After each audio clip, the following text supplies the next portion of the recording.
My own daughter abandoned me on Thanksgiving. She promised to bring her husband and his whole family, but instead, I sat alone in a decorated dining room, staring at a turkey for 8 that nobody touched. I had folded the napkins, polished the silver, even cooked her mother's famous stuffing, but the only sound in my house was silence. I felt betrayed, powerless, like an old man forgotten by the people I loved most. So I smiled at the empty table, but inside I was making a decision that would change everything. They thought I would just sit there and accept it. They were wrong. Because that night, I started planning. Before we continue, please subscribe to the channel and let us know where you are listening in the comments. The mashed potatoes had formed a skin for the second time.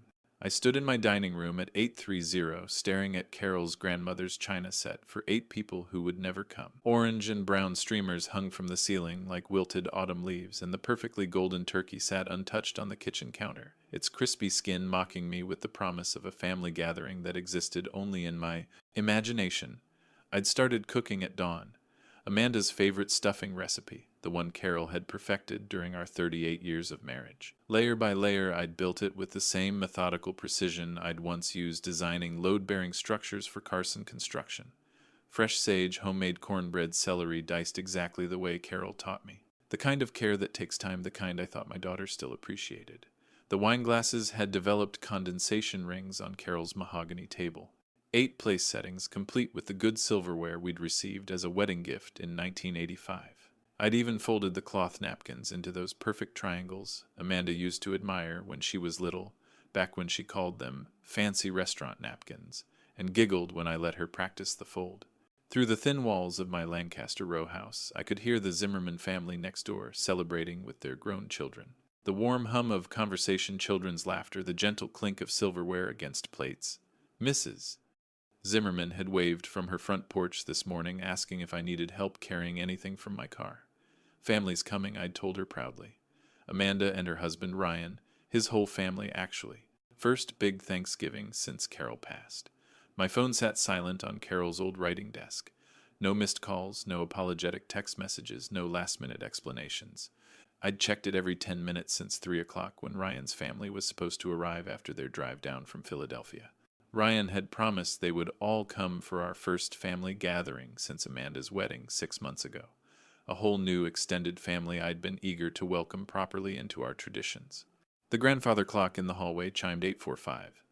Carol's father had built that clock by hand in 1967, the year we got engaged. She used to say it kept perfect time because it was made with love. Now it just counted the minutes of my humiliation. I walked to the mantelpiece past the framed photographs that told the story of my life. Carol, in her wedding dress, radiant and impossibly young, her teacher's smile lighting up the whole frame. Amanda at 7, missing her front teeth, holding up a construction paper turkey she'd made in 2nd grade. Christmas mornings when she'd wake us before dawn, bouncing on our bed until we agreed to start opening presents. When did it change? When did my weekly phone calls become interruptions? When did Sunday dinners become obligations she could skip without explanation? But something else was stirring inside me now, something harder than disappointment. It felt like determination wrapped in 40 years of problem-solving experience, methodical and uncomfortable, but undeniably strong. I picked up my phone and opened Facebook, typing with the same deliberate patience I'd once used to review construction blueprints. Ryan Torres, I searched, and there it was. Posted 2 hours ago, while I was setting the table with Carol's best china. The photos hit me like a structural failure I should have seen coming. The first photo showed Ryan at sunset, on a pristine golf course, designer polo shirt, and that familiar smirk I'd grown to tolerate for Amanda's sake. The location tag read Ocean Creek Resort, Myrtle Beach. The timestamp said 4:47 p.m. today, exactly when they were supposed to be sitting around my dining room table sharing what we were thankful for. I scrolled down with the methodical precision I'd once used to review construction drawings, documenting each piece of evidence like I was building a case. The second photo made my hands shake. Amanda in a red sundress.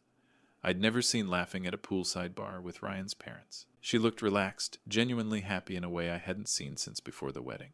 The caption read, "Perfect family getaway. Sometimes you need to escape and just enjoy the people who matter most." The people who matter most. Apparently that was everyone except me. Ryan's mother had commented, "So glad we could finally do this together. Ryan's been planning this surprise for months." Months. While I'd been calling Amanda every Sunday, asking about Thanksgiving plans, she'd known they were never coming. Every conversation had been a performance, every "we're so looking forward to it, Dad" had been a carefully rehearsed lie. I clicked through the album with growing disbelief. 37 photos spanning 3 days. Ryan's father in the resort hot tub raising a beer toward the camera. Amanda and Ryan's sister getting pedicures at the spa. Group shots at expensive restaurants with menus that probably cost more than my monthly grocery budget. The whole Torres family living it up in luxury while I sat alone with my cold turkey and wounded pride. But it was the video that broke something inside me. Ryan had posted it just an hour ago, clearly after a few drinks. The camera shook as he panned across the resort balcony, showing the ocean view and the perfectly manicured golf course below. "Thanksgiving 2023, baby." Ryan's voice carried that easy confidence of someone who'd never faced real consequences. Sometimes you've got to make executive decisions about how to spend your holidays. Life's too short to waste time on obligation dinners with people who don't understand your vision. Obligation dinners. That's what our family tradition had become to him. The camera swung to Amanda, who was sitting in a beach chair with a tropical drink, looking uncomfortable as Ryan filmed her. "Say hi to the internet, honey. Tell them how much better this is than sitting in some stuffy old house listening to war stories and looking at dusty photo albums." "Ryan, stop," Amanda said, but she was smiling that forced smile I recognized from her teenage years when she was trying to avoid confrontation. "You're being mean. I'm being honest. Your dad needs to accept that you're a grown woman with your own family now. This is what modern families do. We create our own traditions instead of being trapped by the past." Trapped by the past. He was talking about Carol's memory about the 38 years of love and tradition we'd built in that house. To him, our history was just dead weight holding Amanda back from her modern life. I closed the laptop and sat in Carol's old recliner, the blue velvet one she'd claimed as her reading spot during her final months. My phone felt heavier than usual as I picked it up, scrolling to Amanda's contact. Her smiling face looked back at me from the screen, a photo from last Christmas when she'd still hugged me goodbye. The phone rang twice before she answered, her voice carrying the hollow brightness of someone caught in a lie. "Hi, Dad. Hi, Dad." Her voice sounded different, distant, like she was talking to a client rather than the man who'd taught her to ride a bicycle and stayed up all night when she had pneumonia at age 12. "Amanda, sweetheart." I kept my voice steady, controlled. "Let her make the first move. I was just wondering about today. I know everyone's busy, but I was hoping I know Dad. I'm so sorry about Thanksgiving." The words came out rehearsed, mechanical, like she'd practiced this conversation. In the background, I could hear something that sounded suspiciously like ocean waves and the distant sound of laughter mixing with clinking glasses. There was an emergency with Ryan's biggest client, a last-minute crisis that could make or break his whole year. I closed my eyes, trying to picture her face. Was she looking at Ryan while she spoke? Was he coaching her, feeding her lines like a director working with a nervous actress? An emergency on Thanksgiving Day. I walked to the kitchen, staring at the untouched turkey that would feed me for a week. That's unusual for web development work. It's complicated, Dad. Ryan says these tech projects don't follow normal business hours. You know how it is with startups and venture capital. Everything's about timing and market windows. There it was, Ryan says. When had her sentences started beginning with those two words? Amanda, who used to call me for advice about everything from car repairs to career decisions, was suddenly speaking like a corporate press release, and his whole family had to help with this emergency.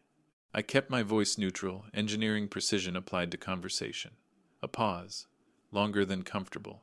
They're all involved in the business. It's really an all-hands-on-deck situation. His parents handle the financial side, and his sister does marketing. We're all working together to solve this problem. I walked to the mantelpiece, stopping in front of Carol's photograph. Her eyes seemed to watch me, waiting to see how I'd handle this test of everything she'd taught me about patience and wisdom. "You sound tired, honey, just stressed. Ryan says we need to focus on our core priorities during challenging times like this." Core priorities. I remembered when she used to call us Team Carson, her and me, against the world after Carol died. Now I apparently wasn't part of any team at all. "Well," I said, my voice growing steadier with each word, "I hope Ryan's emergency resolves quickly. It sounds like quite a complex situation." "It will. It has to." Another pause, and I could hear her breathing the way she used to when she was little, and trying to decide whether to tell me the truth about a broken window or a failed test. "Dad, I should probably go. This situation really needs my full attention." "Of course, sweetheart. Give my regards to Ryan and his family. I hope they're managing the stress well." The call lasted exactly 4 minutes and 12 seconds. I checked the timer after she hung up, staring at the number like it contained some hidden meaning. 4 years, 4 months, and 12 seconds. That's how long it took my daughter to become a stranger who lied to me with the fluency of a politician. I sat in Carol's chair, surrounded by the evidence of my foolish optimism. The fancy china, the carefully folded napkins, the perfectly prepared meal that would remind me of this betrayal with every leftover bite. But beneath the hurt, something sharper was taking shape. Call it intuition.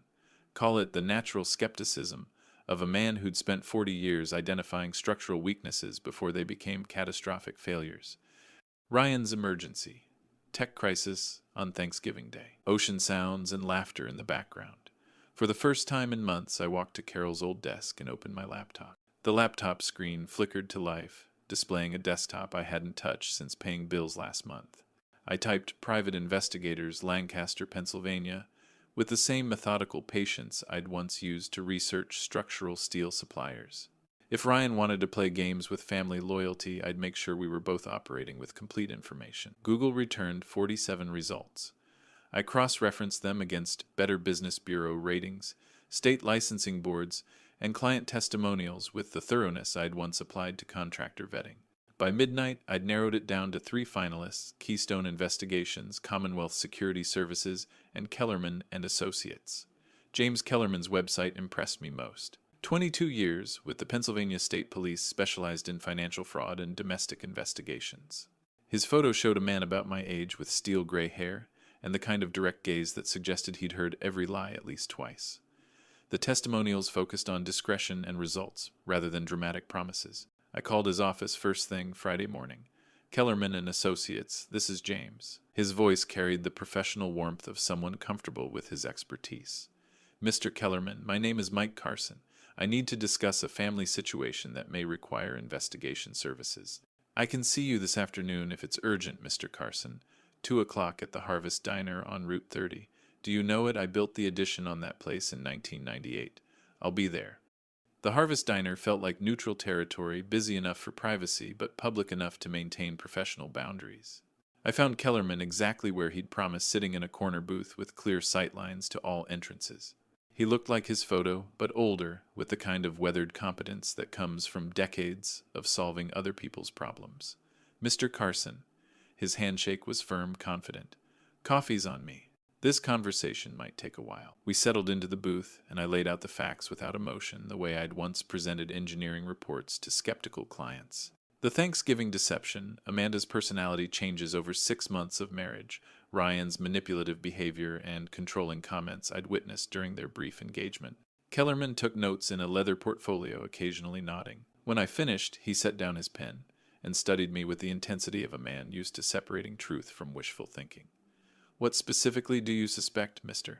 Carson? Financial manipulation, possibly gambling problems, definitely psychological abuse designed to isolate my daughter from her support system. The words tasted bitter but necessary. Amanda has become a stranger to herself. Are you prepared for what we might find? Sometimes the truth confirms our worst fears, and sometimes it's worse than we imagined. I thought about Carol's china, sitting untouched in my dining room, about Amanda's childhood drawings, still clinging to my refrigerator, with magnets shaped like construction tools. My daughter is in danger from a man she trusts completely. Whatever you find can't be worse than losing her forever. What's your end goal here? Information, legal action, or intervention? I want my daughter back. If that requires exposing Ryan Torres for what he really is, then that's what we'll do. Kellerman flipped to a fresh page in his notepad. Here's what I can offer. Background checks, financial records, research, social media monitoring, and if necessary, surveillance during public activities. I document facts, not opinions. I don't manufacture evidence or break laws. He quoted his rates with the directness of a man comfortable with his worth. $75 per hour for research, $125 for active surveillance, $500 retainer to begin. I'll pay $1,000 up front, I said, pulling out an envelope of cash. Carol's emergency fund saved for the crisis that had finally arrived. How long will you need? 10 to 14 days for a comprehensive background check. If your son-in-law is hiding something significant, I'll find it. The next 10 days transformed me in ways I hadn't expected. While Kellerman worked behind the scenes, gathering evidence that would either vindicate my suspicions or prove me a paranoid old fool, I threw myself into preparation with the same systematic approach I'd once used for major construction projects. First stop, Charlie's barbershop on East King Street, where I'd been getting my hair cut for 18 years. Charlie took one look at me and shook his head with the familiarity of an old friend. Mike Carson, you look like you've been living in a cave since Carol passed. When's the last time you had a proper trim? 3 months, maybe 4. I settled into the familiar leather chair, watching Charlie's reflection in the mirror as he assessed the damage.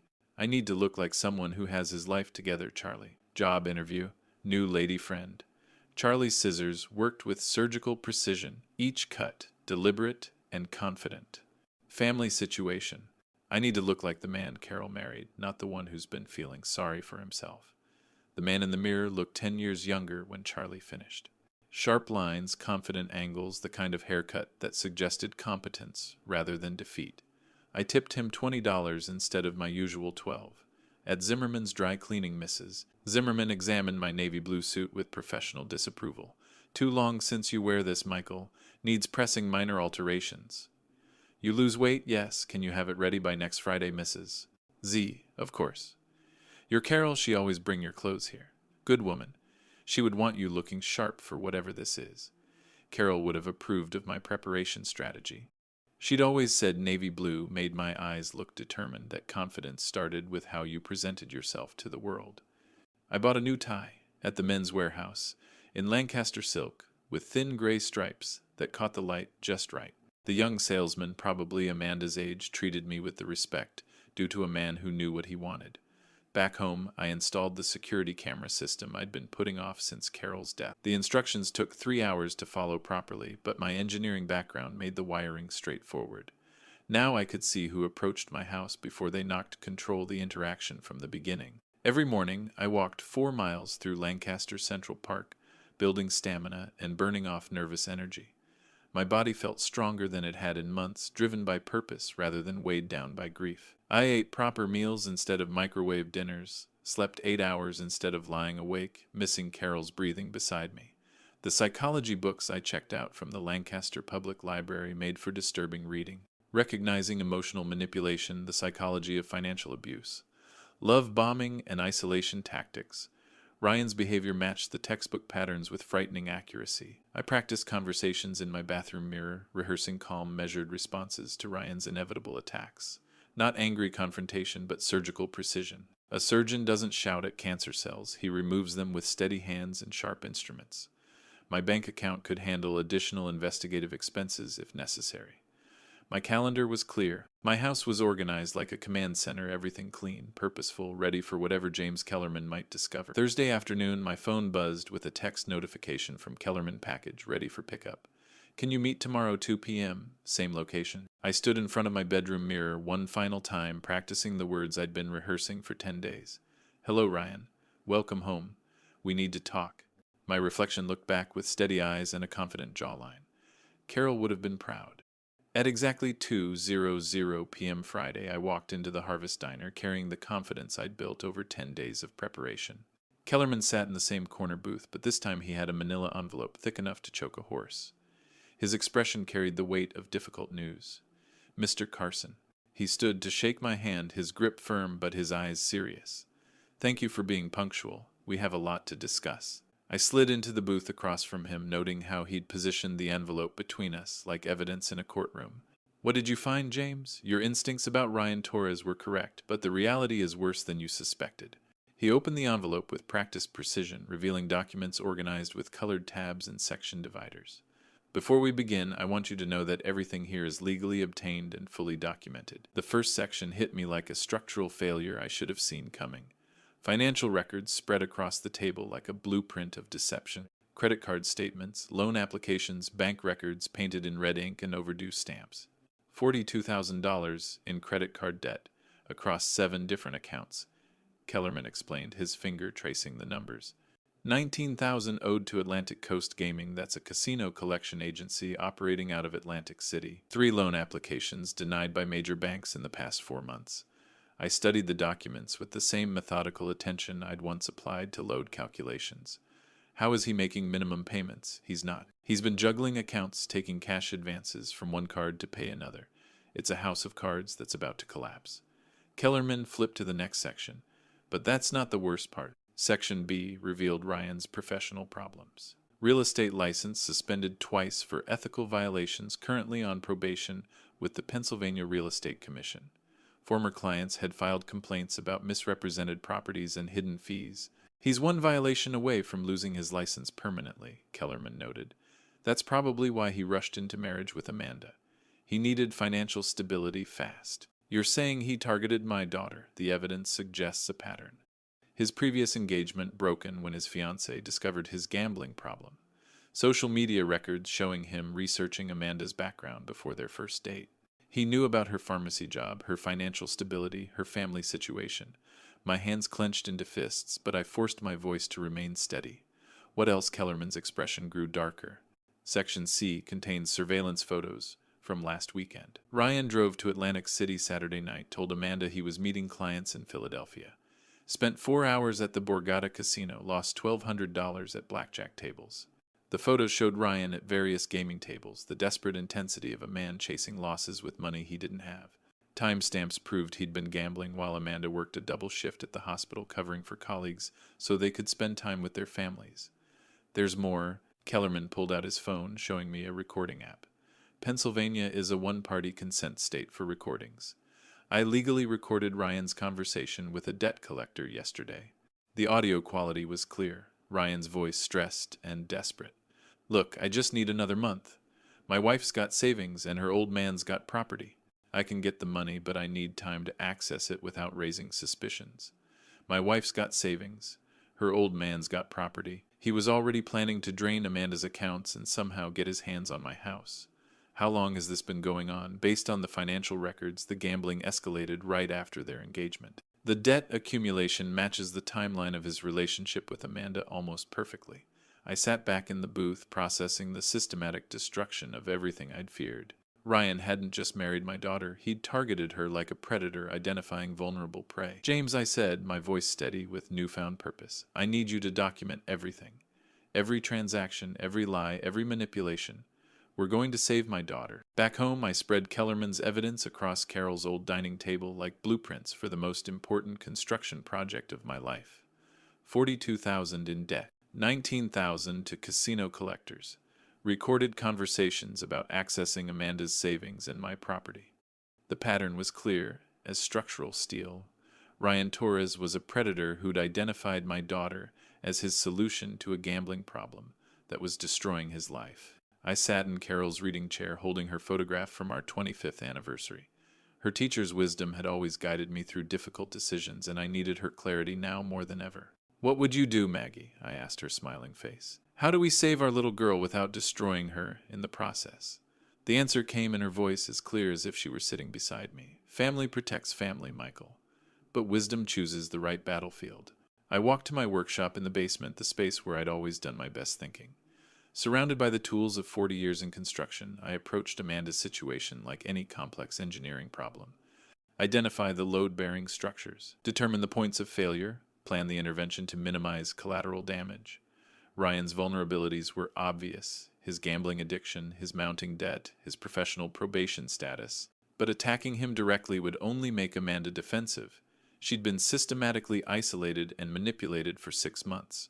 In her mind, Ryan was her protector, and I was the interfering father who couldn't accept her independence. The solution required precision timing and irrefutable evidence presented in a way that couldn't be dismissed or explained away. Not an ambush, but a careful revelation that allowed Amanda to reach her own conclusions. I called Kellerman from my workshop phone. James, it's Mike Carson. I need to know when they're returning from their next trip. Actually, I have an update on that. Ryan booked another weekend getaway for this Saturday Pocono Mountains resort. Posted about it on social media an hour ago. Surprise romantic weekend for my beautiful wife. He's using her credit card for the booking. Perfect. Ryan's compulsive need to maintain his facade would provide the opportunity I needed. Can you document his gambling activity during this trip? The Pocono Palace has a casino. If he follows his pattern, he'll find a way to gamble while Amanda thinks they're having romantic dinners. I can be there. Do it. I want everything documented. Saturday evening, while Ryan was presumably losing Amanda's money at blackjack tables, I prepared my house for what might be the most important conversation of my life. I moved Carol's china back to the cabinet. This wasn't about guilt or manipulation. Instead, I set the kitchen table with simple, everyday plates and made coffee the way Amanda and I used to talk through problems when she was in college. I arranged Kellerman's evidence in chronological order, each document telling part of the story without overwhelming her.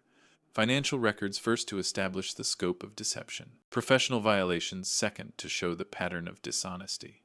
Gambling surveillance photos last to prove the addiction was active and ongoing. My phone buzzed with a text from Amanda. Dad, can I come over Sunday afternoon? I need to talk to you about something. My hands shook as I typed back. Of course, sweetheart. I'll make your favorite coffee cake.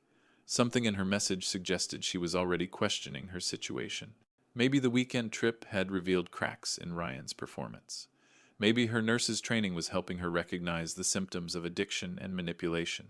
Maybe Carol's love was still strong enough to guide our daughter home. I spent Saturday night practicing what I'd say, how I'd present the evidence, without attacking the man she'd married. Not Ryan is a liar and a gambler, but I'm worried about some things I've discovered, and I think you should see them. Sunday morning, I baked Carol's coffee cake recipe from memory, the kitchen filling with cinnamon and love. Whatever happened this afternoon would determine whether I got my daughter back or lost her forever. But I was ready. Carol had taught me that love sometimes requires difficult courage, and 40 years of solving structural problems had taught me that the truth properly presented could support any weight. Amanda arrived at 3:15 Sunday afternoon, looking tired in a way that had nothing to do with physical exhaustion. She hugged me at the door, and for a moment she felt like my little girl again, before Ryan, before the manipulation, before the careful distance that had grown between us. Something smells amazing, she said, following me to the kitchen, where Carol's coffee cake sat cooling on the counter. Your mom's recipe. I figured we could talk like we used to when you had problems at school. I poured coffee into her favorite mug, the one with cartoon pandas she'd insisted on using until she was 14. She wrapped her hands around the mug like she was trying to warm something deeper than her fingers. Dad, I need to ask you something, and I need you to be honest with me. My heart stopped. Of course, sweetheart. What's on your mind? Did you hire someone to investigate Ryan?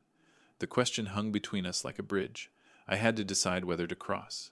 I could lie, deny everything, protect the careful strategy I'd built.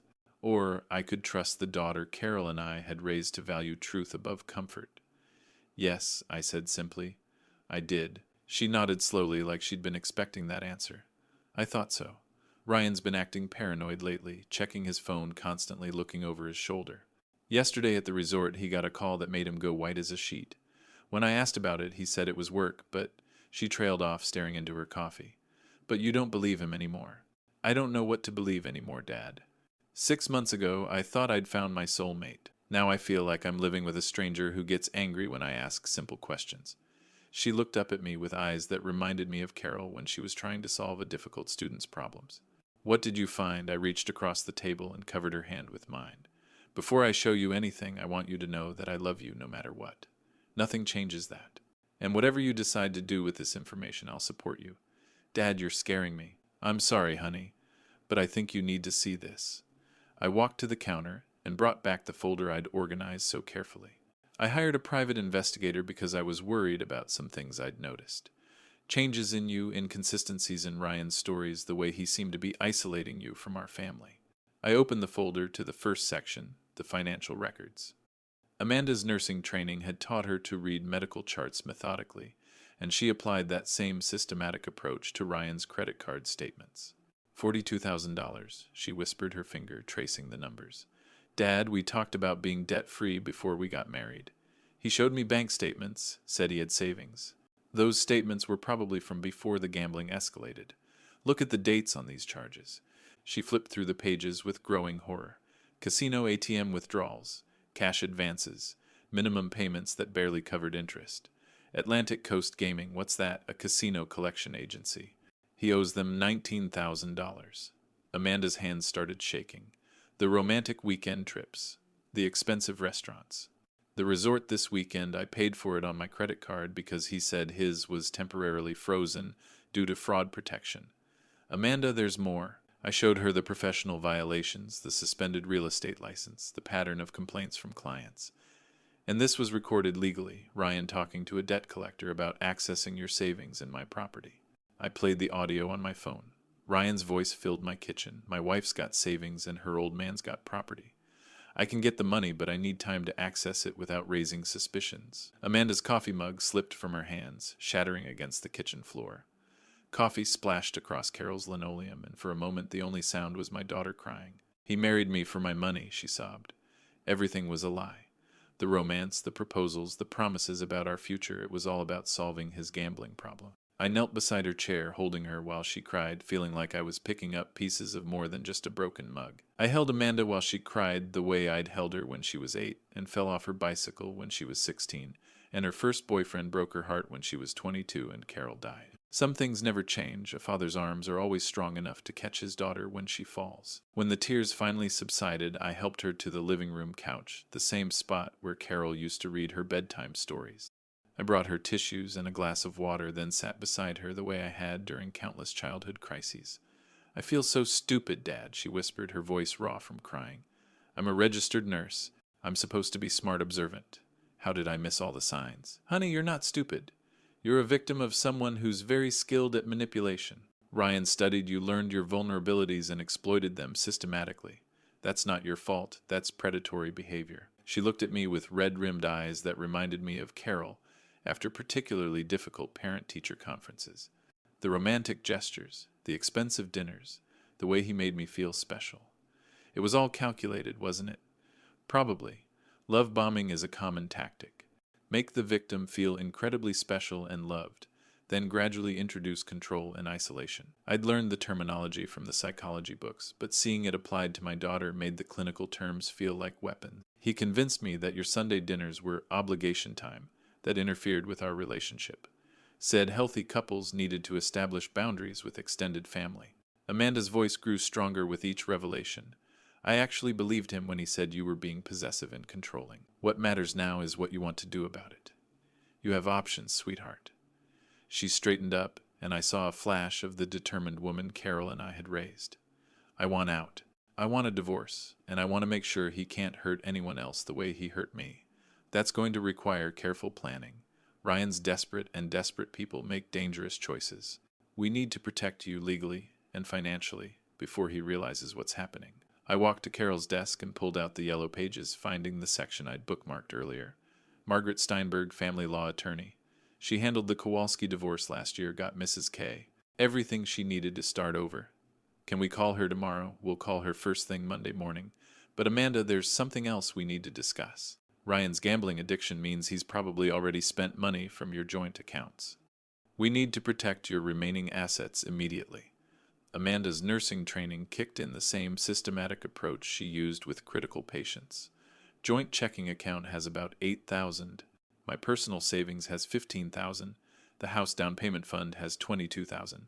Tomorrow morning before you go to work, you need to withdraw your personal savings and move it to an account at a different bank. One Ryan doesn't know about. What about the joint account? Leave that alone for now. We don't want to tip him off that you know about his problems. Margaret will advise us on the best way to handle joint assets during divorce proceedings. Amanda nodded, wiping her eyes with Carol's tissues. Dad, I'm scared. What if he gets violent when he finds out I'm leaving? I took her hands in mine, feeling the strength Carol had passed down to both of us. You're going to stay here until the legal paperwork is filed. We'll get a restraining order if necessary. And Amanda, yes, you're not alone in this. You've got your old man, and 40 years of construction work has taught me how to handle men who think they can intimidate people I love. For the first time since she'd arrived, Amanda smiled. I love you, Dad. I'm sorry I let him come between us. Family protects family, sweetheart. That's what your mother always said, and that's what we're going to do. Monday morning at 9 a.m. sharp, Amanda and I sat in Margaret Steinberg's law office on North Queen Street. The attorney was exactly what I'd hoped for, mid-50s steel gray hair, the kind of professional competence that comes from 20 years of helping women rebuild their lives after devastating betrayals. Mr. Carson Amanda Margaret began reviewing the evidence folder I'd provided. This is one of the most comprehensive documentation packages I've seen in a domestic case. Your private investigator did excellent work. Amanda sat straighter in her chair, her nursing training helping her process complex information systematically. What are our options, Mrs. Steinberg? Given the financial fraud, gambling addiction, and manipulation, evidence we can file for divorce on grounds of cruel and inhuman treatment. More importantly, we can protect your assets immediately. Margaret opened her legal pad, writing with the precision of someone who'd handled hundreds of similar cases. First, we'll freeze all joint accounts to prevent further unauthorized withdrawals. Second, we'll file for temporary exclusive use of the marital residence. Third, we'll request a restraining order if Ryan shows any signs of aggressive behavior. How long will the process take? I asked, my engineering mind wanting clear timelines and milestones. With this level of documentation, probably 4 to 6 months for final decree. But we can have protective orders in place by Wednesday.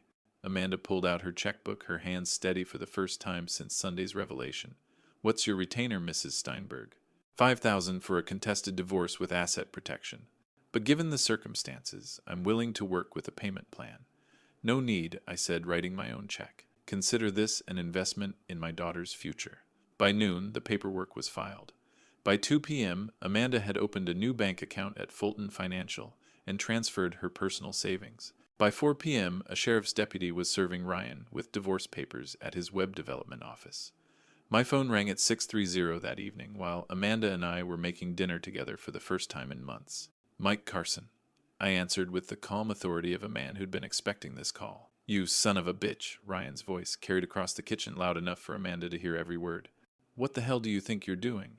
I'm protecting my daughter from a gambling addict who married her for her money. This is harassment. I'll sue you for invasion of privacy, defamation, interference with my marriage. Ryan, I interrupted, my voice steady as structural steel. Everything in that evidence package was legally obtained. Your gambling debts are public record. Your professional violations are documented by the state. Your own recorded conversations about accessing Amanda's money speak for themselves. Put Amanda on the phone. She's my wife, and she needs to hear my side of this. Amanda took the phone from my hand, her voice clear and strong. Ryan, I've heard your side for 6 months. I've heard how my father was controlling how our family traditions were holding me back, how I needed to trust you with our financial decision. What I didn't hear was the truth about your $42,000 in gambling debt. Amanda, baby, I can explain everything. The investigation was illegal. Your father's been planning this for months, trying to break us up because he can't stand that you chose me over him. I didn't choose you over him, Ryan. I chose what I thought was love over loneliness. But love doesn't lie about emergency work trips to cover casino weekends. Love doesn't manipulate someone into cutting ties with their family. And love definitely doesn't plan to steal someone's savings to pay gambling debts. The silence on the other end lasted almost 30 seconds. Amanda, please. We can work through this. I'll get help for the gambling. We can go to counseling. Don't let your father destroy what we have. What we have is built on lies, Ryan. I'm staying with my father until the divorce is final. Don't contact me except through my attorney. She hung up and immediately blocked his number. Then she walked to the kitchen window, looking out at the garden where Carol's roses were preparing for winter. I feel like I can breathe again, she said quietly. For the first time in months, I feel like myself. Ryan's harassment began the next morning and escalated throughout the week. Phone calls to my house at all hours, even after Amanda blocked his number. Drive-bys past my property, his silver BMW cruising slowly down Elm Street like he was casing the neighborhood. Text messages to Amanda's work phone alternating between desperate apologies and angry threats about what she was throwing away. Wednesday evening, Mrs. Zimmerman knocked on my door carrying a casserole and wearing the determined expression of a woman who'd raised 5 children and buried 1 husband. Michael, that boy drove past here 6 times today, slowed down each time looking at your house like he was planning something. She set the casserole on my kitchen counter with the authority of someone who'd been feeding this neighborhood for 30 years. Harold says we should call the police. I appreciate the concern, Mrs. Z, but we've got legal protection in place. Margaret Steinberg filed for a restraining order this morning. Legal papers don't stop desperate men, Michael. You know that. She patted my arm with maternal firmness. But you should know the whole neighborhood's watching. Mrs. Martinez has been taking pictures every time he drives by. Charlie from the barber shop says Ryan came in asking questions about your routine, where you go, what time you leave for errands. What did Charlie tell him? Charlie told him to get a haircut somewhere else and never come back. Mrs. Zimmerman's smile was fierce with neighborhood loyalty. We've known you and Carol for 20 years, Michael. We don't know this boy from Adam, and we don't like what we're seeing. Thursday morning brought escalation. Amanda was leaving for her shift at Lancaster General when Ryan appeared in the hospital parking lot, blocking her car with his BMW. I got the call at 7:15 a.m. Dad, he won't let me leave. He's standing next to my car, demanding we talk. Hospital security is on the way, but I'm scared. Stay in your car, doors locked. I'm calling the police and driving over. By the time I arrived, Lancaster police had Ryan in handcuffs, and Amanda was giving her statement to Officer Patricia Wells, a woman about Amanda's age, who treated the situation with professional seriousness. Mr. Carson, Officer Wells approached me after Ryan was loaded into the patrol car. Your daughter's ex-husband violated the temporary restraining order we served yesterday. He's looking at contempt charges plus harassment. Judge Morrison doesn't tolerate this kind of behavior. What happens now? He'll spend the night in county lockup, appear before Judge Morrison tomorrow morning. Given his financial problems and the restraining order violation, bail might be substantial. She closed her notepad with the satisfaction of someone who dealt with desperate men before. Mr. Carson, your daughter handled this perfectly. Stayed calm, documented everything, called for help immediately. You raised her right. That evening, Kellerman called with an update that explained Ryan's escalating desperation. Mike Ryan's situation got worse this week. Atlantic Coast Gaming filed a civil suit for the $19,000. His real estate license was officially revoked yesterday. His landlord served eviction papers for 3 months' back rent. Kellerman's voice carried the weight of a man who'd seen too many lives collapse from bad choices. He's facing financial ruin, and in his mind, Amanda is his only way out. How dangerous is he? Men like Ryan usually aren't violent, but they can be unpredictable when everything falls apart at once. Keep your security cameras running, vary your routines, and make sure Amanda's never alone. Friday morning, Judge Morrison set Ryan's bail at $50,000, money he didn't have. Ryan would stay in county jail until his hearing the following week, giving us time to prepare for what Margaret Steinberg warned might be his final desperate attempt to salvage his situation. Desperate men make dangerous choices, she'd said, but they also make mistakes, and mistakes give us opportunities to end this permanently. The week Ryan spent in county jail gave Amanda and me something we hadn't had in months: peace. Real peace, the kind that comes when you're not constantly bracing for the next manipulation, the next lie, the next crisis, manufactured by someone else's desperation. Amanda moved back into her childhood bedroom temporarily, and for the first time since Carol's death, my house felt like a home again. We fell into comfortable routines that reminded me of the years after Carol passed, when it was just Amanda and me figuring out how to be a family of two. Tuesday evening, we cooked together her favorite childhood meal of spaghetti and meatballs, using Carol's recipe. Amanda stood at the stove, stirring the sauce with the same careful attention Carol had taught her when she was 12. Dad, I need to apologize for something she said, not looking up from the pot. When Ryan convinced me to skip your birthday dinner last year, I knew it was wrong. I could hear Mom's voice telling me that family comes first, but I ignored it because I wanted to believe Ryan loved me enough to want me all to himself. Sweetheart, you don't need to. Yes, I do. I let him isolate me from the most important person in my life because I was afraid of being alone. She turned to face me, tears in her eyes, but strength in her voice. I'm not afraid anymore. I'd rather be alone than be with someone who wants to change who I am. You're not alone, Amanda. You never were. I know that now. And I know something else. Mom would be proud of how you protected me. Even when I pushed you away, you never gave up on me. Wednesday afternoon, Margaret Steinberg called with an update that would determine our next steps. Mike Ryan made bail this morning. His parents drove up from Virginia and posted bond against their house. He's out, but with strict conditions: no contact with Amanda, no approaching your property, mandatory check-ins with probation. What's our timeline for the divorce hearing? 2 weeks from Friday.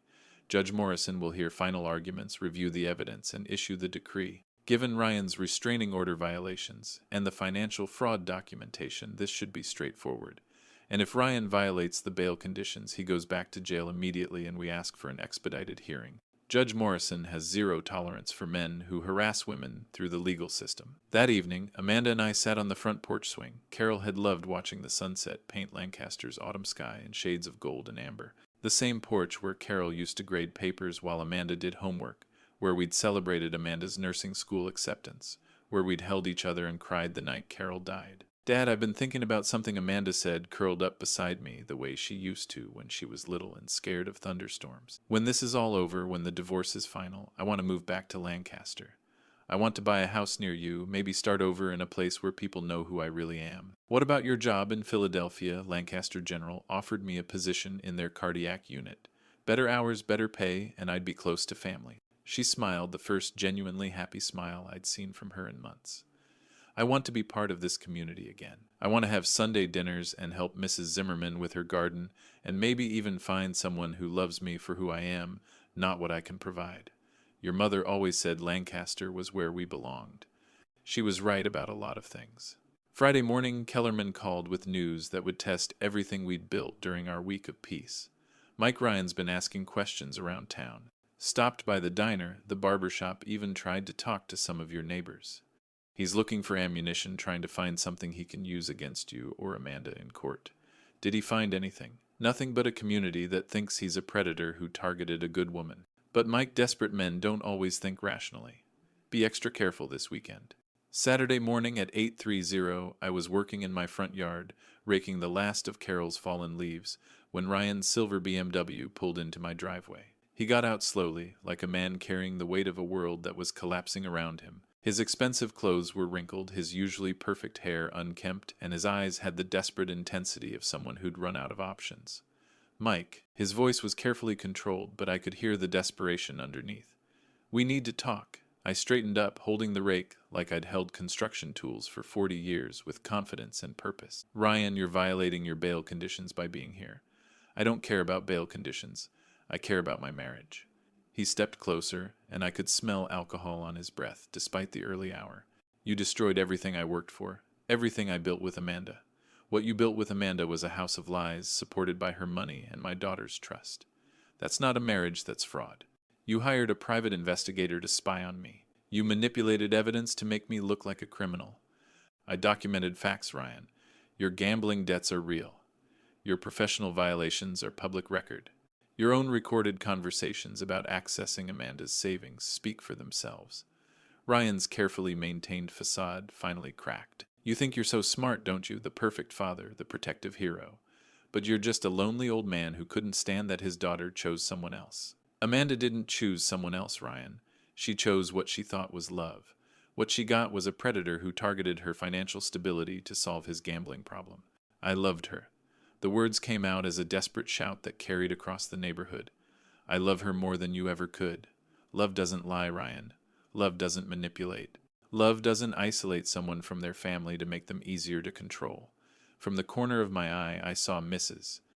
Zimmerman step onto her porch, phone in hand. Charlie from the barber shop had stopped his Saturday morning walk and was watching from the sidewalk. The community that had protected us all week was forming a protective circle. You want to know the truth, Ryan's voice dropped to a dangerous whisper. Amanda was nothing special, just another lonely nurse with daddy issues and a savings account. There are dozens like her in every hospital. I could replace her tomorrow. That's when I saw Amanda step out of my front door, coffee mug in hand, having heard every word. Ryan. Her voice was steady, clear, and completely done with him. You just proved everything my father said about you. Ryan spun around his face, cycling through surprise, desperation, and finally rage. Amanda, baby, I didn't mean that. I'm upset. I'm not thinking clearly. We can fix this. No, we can't. Because this is who you really are, when you think nobody's watching. Amanda walked down the porch steps, standing beside me with the confidence of a woman who'd found her strength again. A man who targets vulnerable women lies about his finances and calls the woman he supposedly loves nothing special when his manipulation doesn't work. Amanda, please, Officer Wells is on her way, Ryan. You violated your restraining order by coming here, and you've been drinking, which violates your bail conditions. Amanda's nursing training had taught her to stay calm in crisis situations. You have about 3 minutes to leave before you go back to jail. Ryan looked around at the neighbors who'd gathered at the community that had chosen sides and chosen us. His shoulders sagged with the weight of complete defeat. This isn't over, he said, but his voice carried no conviction. Yes, it is, I replied. It's been over since the moment you decided to target my daughter. Saturday morning at 8:30, I was working in my front yard raking the last of Carol's fallen leaves when Ryan's silver BMW pulled into my driveway. He got out slowly, like a man carrying the weight of a world that was collapsing around him. His expensive clothes were wrinkled, his usually perfect hair unkempt, and his eyes had the desperate intensity of someone who'd run out of options. Mike. His voice was carefully controlled, but I could hear the desperation underneath. We need to talk. I straightened up, holding the rake like I'd held construction tools for 40 years with confidence and purpose. Ryan, you're violating your bail conditions by being here. I don't care about bail conditions. I care about my marriage. He stepped closer, and I could smell alcohol on his breath despite the early hour. You destroyed everything I worked for, everything I built with Amanda. What you built with Amanda was a house of lies supported by her money and my daughter's trust. That's not a marriage, that's fraud. You hired a private investigator to spy on me. You manipulated evidence to make me look like a criminal. I documented facts, Ryan. Your gambling debts are real. Your professional violations are public record.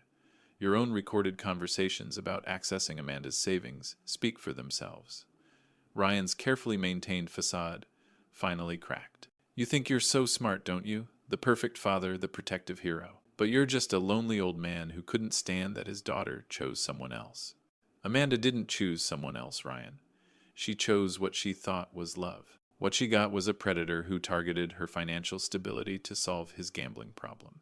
I loved her. The words came out as a desperate shout that carried across the neighborhood. I love her more than you ever could. Love doesn't lie, Ryan.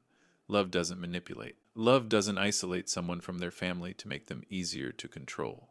From the corner of my eye, I saw Mrs. Zimmerman step onto her porch phone in hand. Charlie from the barber shop had stopped his Saturday morning walk and was watching from the sidewalk.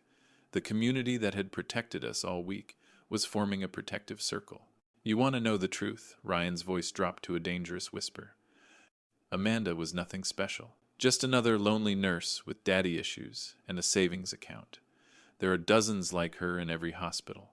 I could replace her tomorrow. That's when I saw Amanda step out of my front door, coffee mug in hand, having heard every word. Ryan. Her voice was steady, clear, and completely done with him.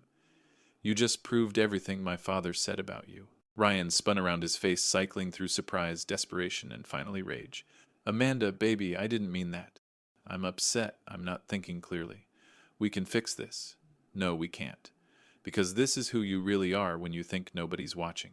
Amanda walked down the porch steps, standing beside me with the confidence of a woman who'd found her strength again.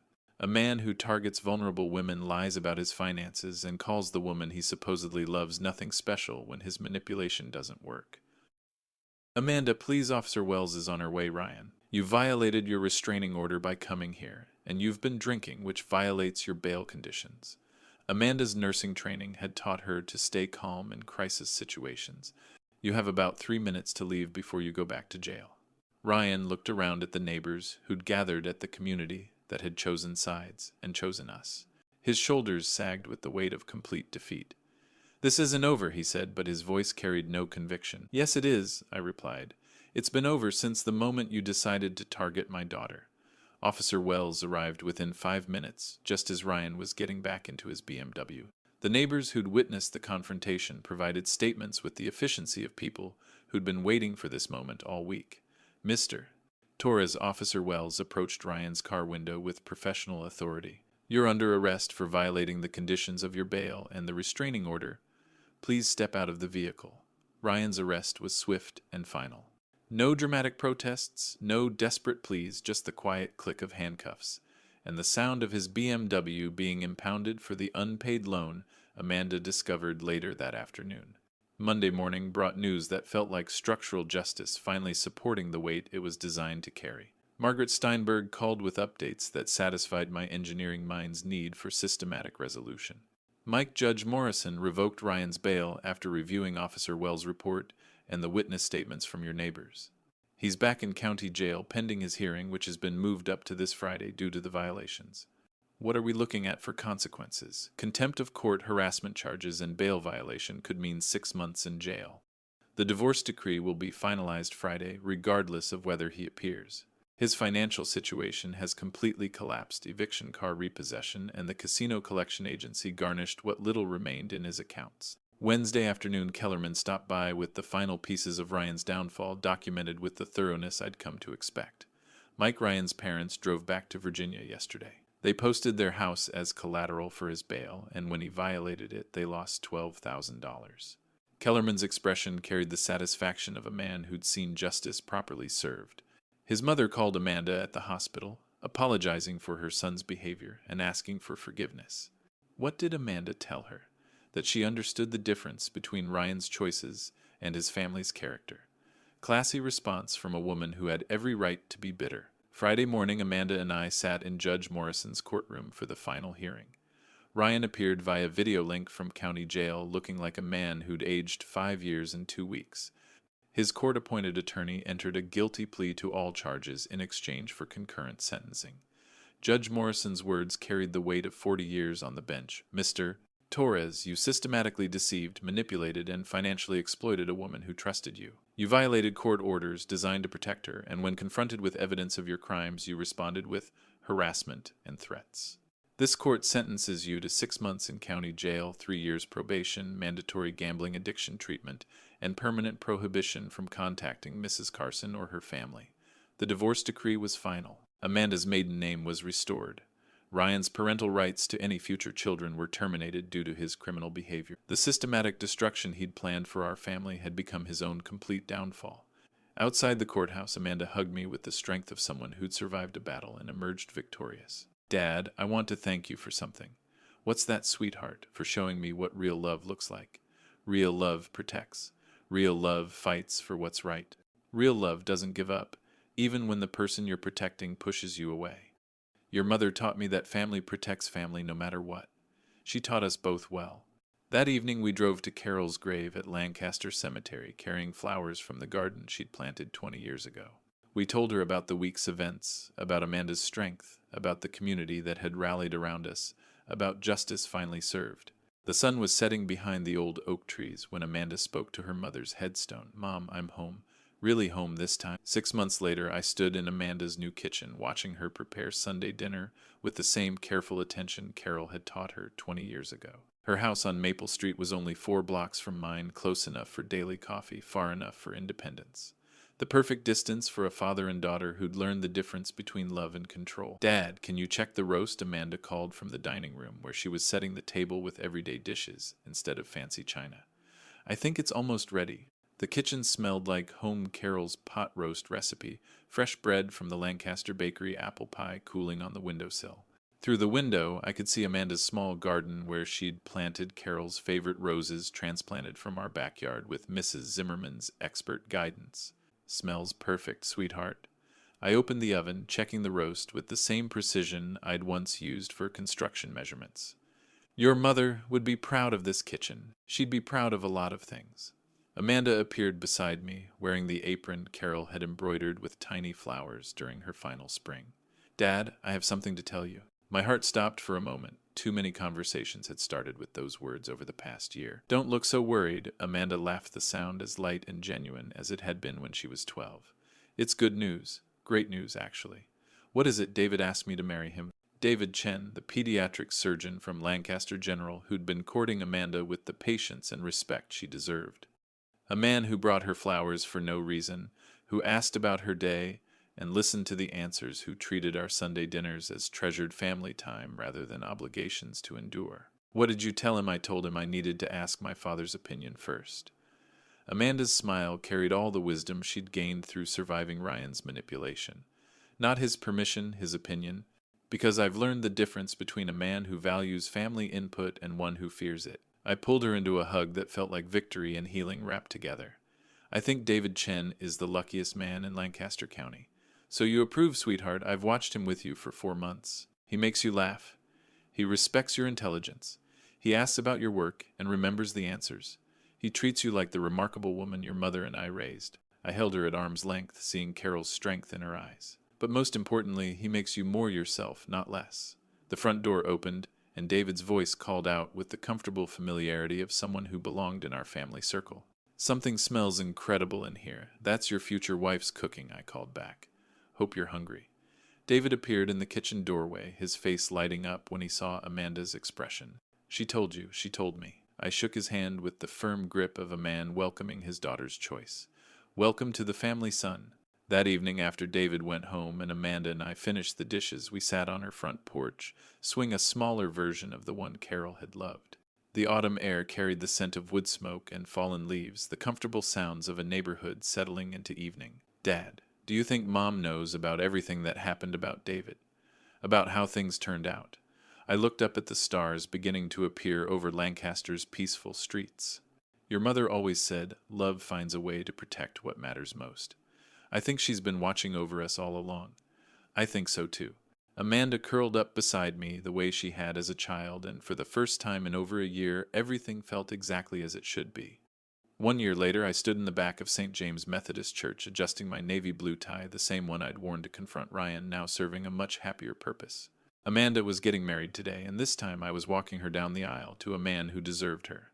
David Chen waited at the altar with the patient smile of someone who understood that love meant partnership, not ownership. His parents had flown in from San Francisco, embracing Amanda as the daughter they'd always hoped their son would find. The church was filled with our Lancaster community, Mrs. Zimmerman in the front row, Charlie from the barber shop, Officer Wells with her family, even James Kellerman, who'd become an unexpected friend. Ready, Dad.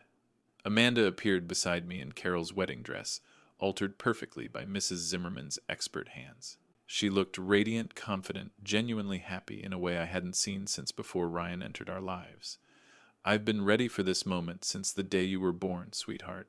As we walked down the aisle, Amanda whispered, I can feel Mom here with us. She never left. Love like hers doesn't disappear, it just finds new ways to show itself. When Pastor Williams asked, Who gives this woman to be married? I answered, with words Carol and I had dreamed of saying her mother and I do with joy and blessing. The reception was held in the church fellowship hall, decorated with roses from Carol's garden, and filled with laughter that sounded like healing made audible. During our father-daughter dance, Amanda looked up at me with eyes that held all the wisdom she'd gained through surviving deception and finding real love. Dad, I need you to know something. What happened with Ryan taught me the difference between a man who needs me and a man who loves me. You showed me what real love looks like, patient, protective, and willing to fight for what's right. Your mother always said that love finds a way to protect what matters most. She was right about everything, wasn't she? As the evening wound down, David and Amanda prepared to leave for their honeymoon in the Pocono Mountains, chosen for beauty rather than expense, paid for with David's own savings rather than borrowed money. Thank you, Mike, David said, shaking my hand with the firm grip of a man who understood the responsibility he was accepting. Thank you for raising such an extraordinary woman, and thank you for trusting me with her heart. Take care of each other.